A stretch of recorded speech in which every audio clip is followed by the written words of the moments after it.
sant yàlla.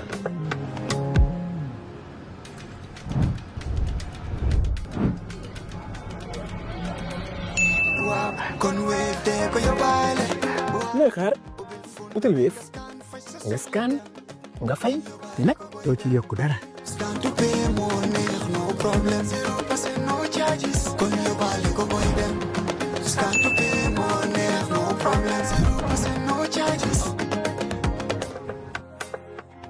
Jah Oil, the company, have filling stations across the country, and our rates are relatively cheaper than anyone else across the country. Jah Oil is the biggest producer and distributor of cement in the country with the most competitive prices in the market. In the Gambia, we all move to different paces. Time is money, convenience is power, and now both are in your hands. No more long lines, no more late payments, no more missed chances. Not anymore. Because now the Gambia has its own super app, Zap. One app, one tap, endless convenience. Send money instantly, pay your bills in seconds, shop without borders, pay your rides, order your meal, buy your ticket, deposit and withdraw money for absolutely free. No extra charges, no hidden fees, only on Zap Super App. This is not just convenience. This is confidence. This is the future in your hands. And the best part, Zap is born right here. Built for us, designed for every Gambian home, every Gambian dream. So don't wait in the past. Step into the future. Download Zap today on App Store and Play Store and enjoy endless free services. Call us today on our toll-free number 1666 or on 260-0001. Zap, all in one, all for you. Tap in, zap in.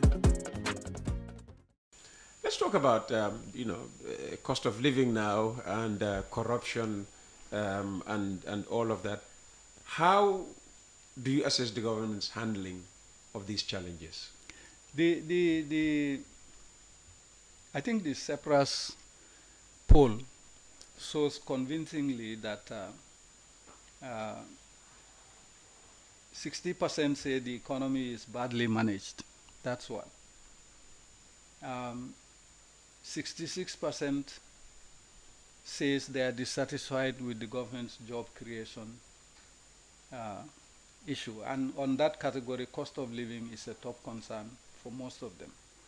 But 66% say the fight against corruption is poor. 66, that's about 2/3. Yeah, that's almost 7 out of every 10 7 Gambians. out of every 10 Gambians. So that speaks volumes. If this government is serious about corruption, they would have tackled it from when it began under Barrow's watch. When did it begin under Barrow's watch? When that 35 million was deposited in the First Lady's account. And nothing happened. Barrow gave an explanation. We don't know where to put it, so we put it in her account. And it's still there. It hasn't been recovered. It hasn't? No. If they recovered it, people are not aware. That's why we keep talking about it. Oh. Did they refund that 35 million? Well, it was supposed to be for the hire of a plane, wasn't it? Or something like that. 35 million, come on. Come on, Peter, let's be serious. 35 million, supposed to hire a plane. Where is the government procurement program for hiring a plane for the president to travel? Why do you have to circumvent that to put 35 million in your wife's account? Even if it was a mistake, it's not explainable. So that's where the Pandora's box for corruption started. People say, oh, okay, he can put 35 million in his wife's account. I can also take. That's why we keep saying, since that happened, you see corruption being systematic, being entrenched. It's everywhere. And I think in this show, I have highlighted some of the corrupt things which, if there is time, I can remind your viewers. Yeah. We started in 2022 to talk about the various corruption cases that the Auditor General has uncovered in the audits that he has conducted. This was in 2022 up to now. And the audit reports are replete with large sums of money unaccounted for or discrepancies. We started with this 35 million that is deposited in the first lady's account. Secure report was 160 million, still pending. Nothing happened. Banjul Roads, 41 million US dollars, $2.4 billion. COVID-19, Ministry of Health, 600 million. Social Security Housing Finance Corporation, 2 billion. Gam Petroleum, 1.2 billion. GPA, 400 million in just one unit. And then the OIC vehicles. You order 100 vehicles, they deliver, I think 83, 13 are still missing, and some of the deliveries are not to specification. And then 84 million to chiefs, 364 million or 368 million to the IEC, which according to the auditors ended up in their personal accounts. They refused to give the auditors access to those personal accounts to see whether the money actually is there. 200 million US dollars given to 10 companies. In those 10 companies, the president's nephew's company is one of them, allegedly. 200 million US dollars to 10 companies. 1 billion to his nephew. That is a matter of public record, that his nephew was given 2 loans. One 400 million, the other one 600 million from Megabank. And then Megabank being sold for less than that amount, together with all its assets. GRA not being audited, GPA not being audited. The Commissioner General has strongly denied that. Well, the auditors say they did not have access to the Asikuda backup system. If they don't have access to the Asikuda backup system, the auditors wanted to take, the database. But that's what they do.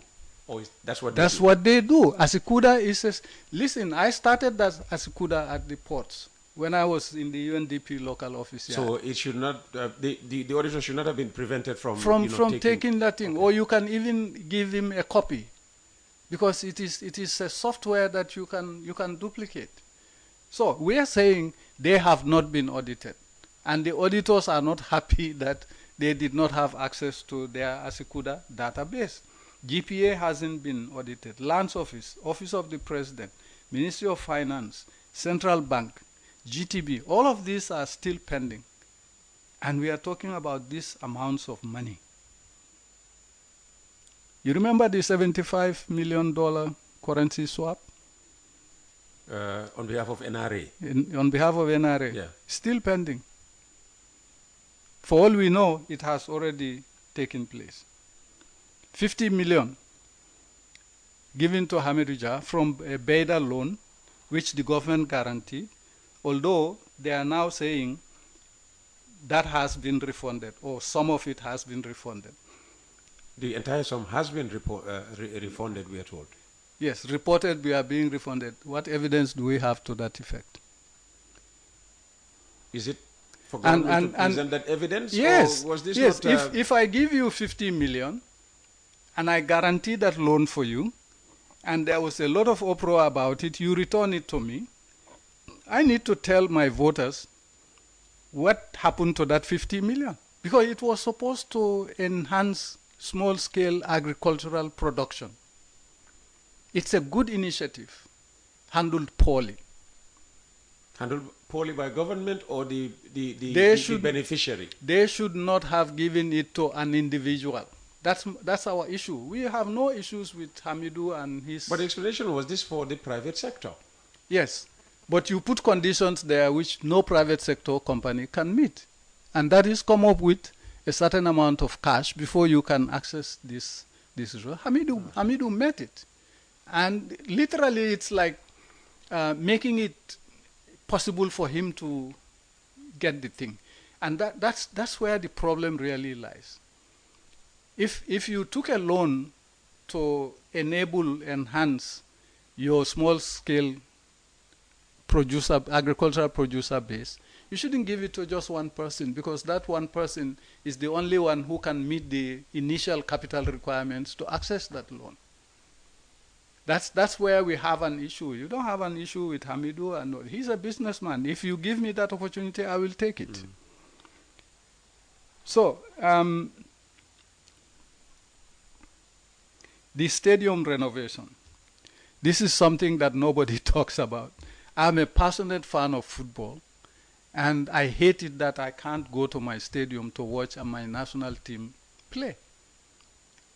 So far, I think they claim 376 million, but it's much more than that. This is where you had a toilet, squad toilet for 1 million. No, that's GFF. Well, it's the stadium. No, completely far removed from the stadium. This is okay. about the goal project. Forget about in Yundum. Forget about. I don't know which is old and which is new. So forget. The first one is old Yundum, right? Yes. Okay. Forget about the squad toilet. Let's forget the 1 million for squad toilet. Let's focus on why this stadium hasn't been renovated in how many years now? 6 years.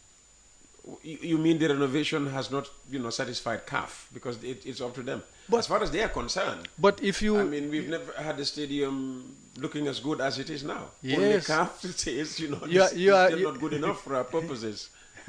Peter, you are spinning for them. No, that's the fact. For them, you are renovating the stadium to meet an international standard. Yeah.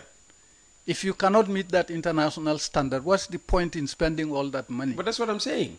When they first announced that the renovations were complete and gave us the impression that, oh yeah, the home matches can resume, to them, they've given us a stadium, this standard of which we've never had, in the history of this country. Only for CAF to come and say, oh no, they still, these standards still don't measure up to our own standards. It's not CAF's own standards. It's a FIFA standard that CAF is implementing. Okay. Now, if you are renovating a stadium and you pour in all this money, and at the end of the day, you did not do your homework to find out what the standard is, whose fault is that? Whose fault is that? This is a serious issue and nobody is talking about it. Oh no, this is being talked about in sporting circles. I mean, if you... I think the minister was taking part in the closing ceremony of the AIPS Africa conference here, and he said if journalists can report, negativity in our sports development, at least when there are positive things to report, they should also report. In other words, sports journalists are not just there to see what's not going right. Occasionally, when they see what is going right, they should be brave enough to also report what is going right. Yeah, I believe in... What should not be bravery? Fair enough. I believe in what he said. Fairness suggests that when you report the negative, you also report the positive. If it is there. If it is there. Yes. The question is, according to him, that renovation is positive. But according to us and CAF, it's not positive because we can't go there to watch our boys play. Yeah, we still can't use the stadium. We still can't use it.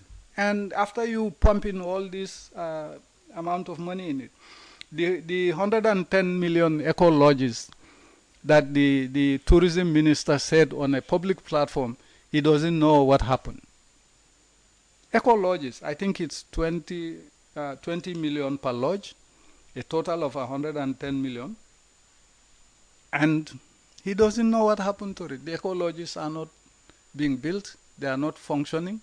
One of them that is in the URR recently caught fire. Oh. Gambia, we like fires. You start a fire at the Ministry of Fisheries. You start a fire at the Ministry of Youth and Sports. That was not started. You start it was accidental from what we hear. You start a fire at RVTH. Come on. Come on. So why would some of us not think this is a pattern? Why?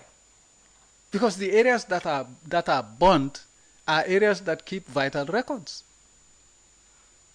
Come on, we are playing with each other's minds on these issues, but they should not have happened. And when they happen, if you want people who are skeptical about it to not be skeptical about it, you do a thorough investigation, come out transparently with the findings of that investigation, and let accountability set in. None of that is happening in any of these cases, and that's why people are skeptical. Human nature, by its own nature, is like that. When I think something is hanky-panky is happening there, and I see nothing being done about it, it just confirms what I'm thinking. And if that's what I'm thinking, you can't blame me. Now, NDMA, we said that 2022, 2023, 100 million. Parliament is supposed to deal with that issue, still pending. National Disaster Management. And based on my research, from 2017 to now, about $500 million have been put into NAWEC. Yes, now you're seeing $500 million. $500 million.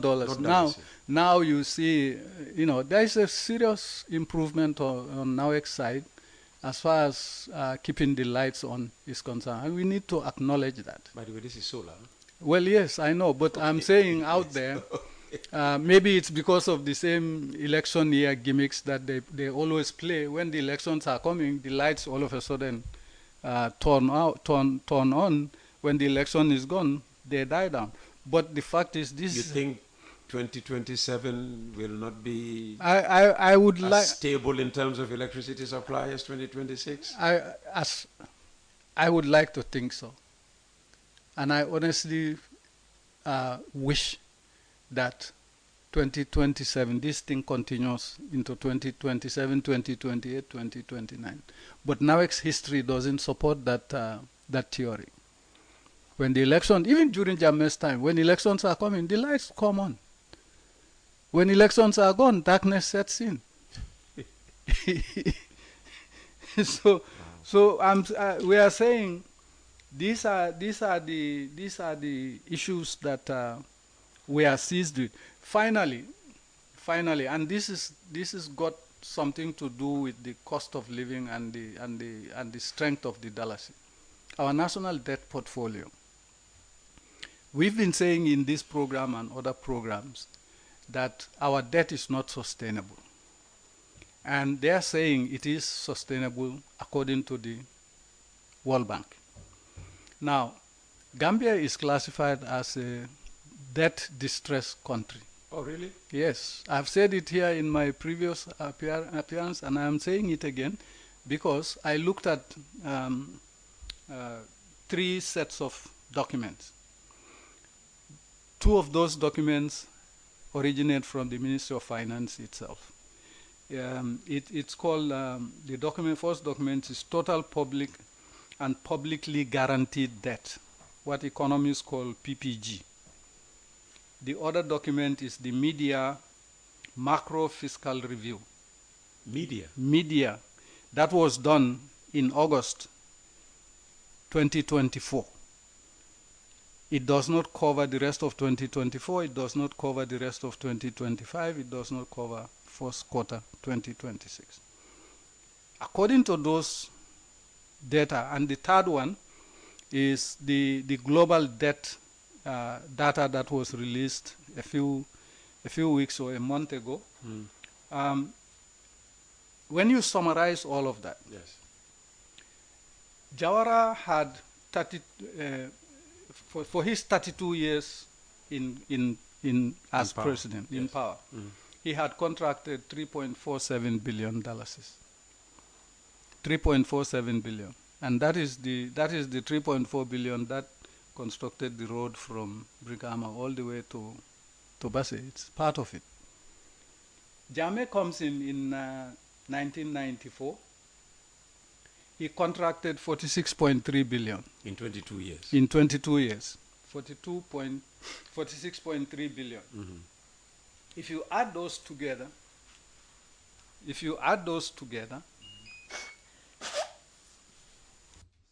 that's all right.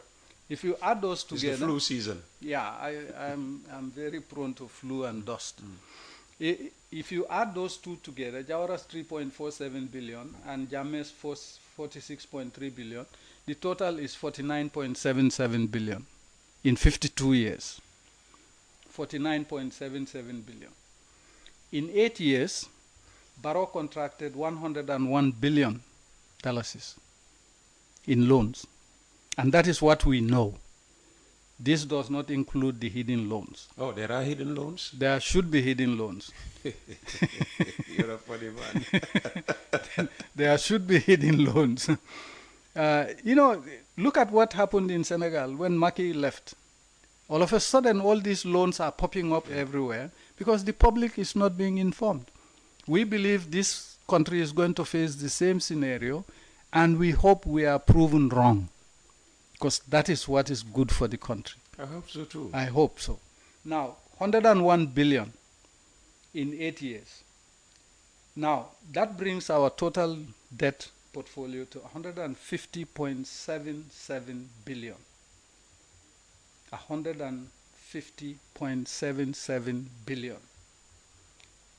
The debt service payment, which is due this year for this 101 billion, is 13.46 billion. That's the debt service for that one. That will start. We'll start paying for that this year, and there will be other debt requirements that we should be paying for. Now, this 150.77 billion, if you were to divide it among Gambians, man, woman, and child, will each be paying something like $57,000. Yeah, you see? 7,000? Yes. You jumped. Well, I don't want to pay $57,000 for something. Do I want to pay that for something that I'm not responsible for? But that's the consequence of contracting loans.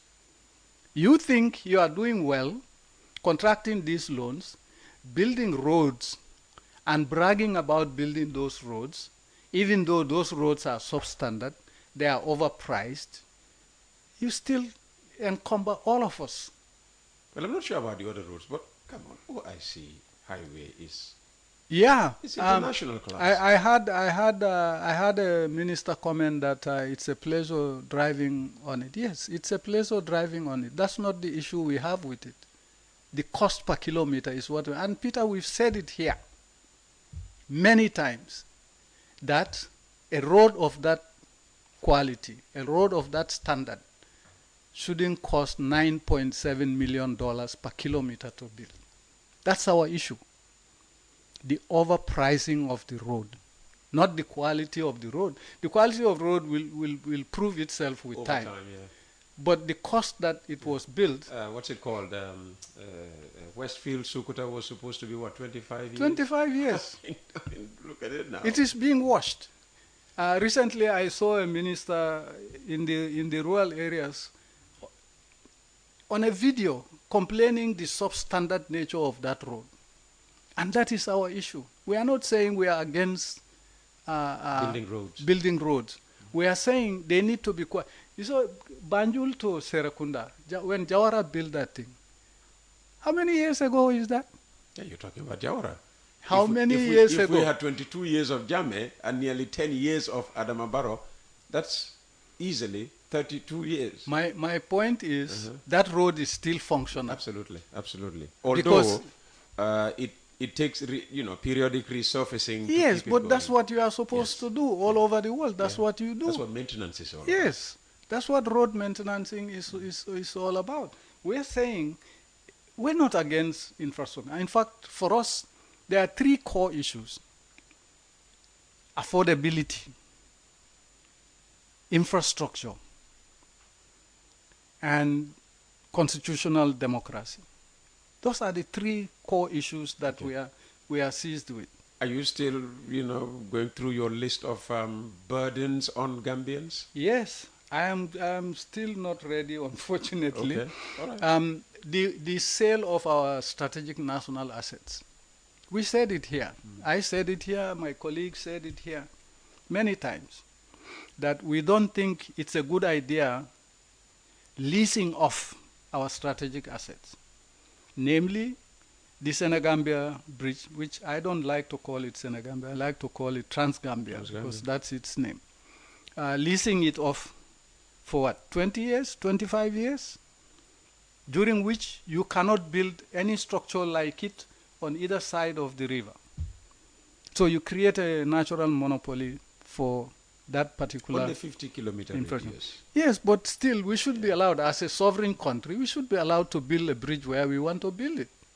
It's that condition that you don't like, that we are conditioned as to where to build. I don't even like the idea that the bridge is leased, because it was making money. It was profitable, according to the minister himself. It was making money. So it's not just the 50-kilometer thing. The whole idea of leasing it is what we are totally against. It should not have happened, especially when it is making money. And of course, the port. We said in this studio, Albayrek, you give them 80% to 20%. On the revenue side, you give them 96% to 4%. That cannot be in our best national interest as a contract. And then the Sanyang Deep Seaport. I saw the newspaper headlines the other day saying, government is saying they want to renegotiate the thing. Yes. That's what we've been saying, that this company does not have the capital to do what it is supposed to do. And so they are using that contract to collateralize resources to develop this other port. The port is making money. It's paying dividends to the government. It should not have been leased. The ferry services should not have been leased. The airport, civil aviation, the Gambia International Air is being killed by the establishment of Nero. As a ground handling. As a ground handling thing. But that's where GIA makes its money. Even during Jawara's time, it was one of the most profitable airports because of the ground handling fees that it gets. Now that goes away from GIA, civil aviation, to Nero. Nero has about, what, 50 employees. GIA has about 400 employees. So at the end of the day, a wholly owned government property that is making money is being killed in favor of a private entity that has questionable ownership. Because we still don't know who owns Nero, do we? Well, I don't. Well, we've been talking about it, but they never came out.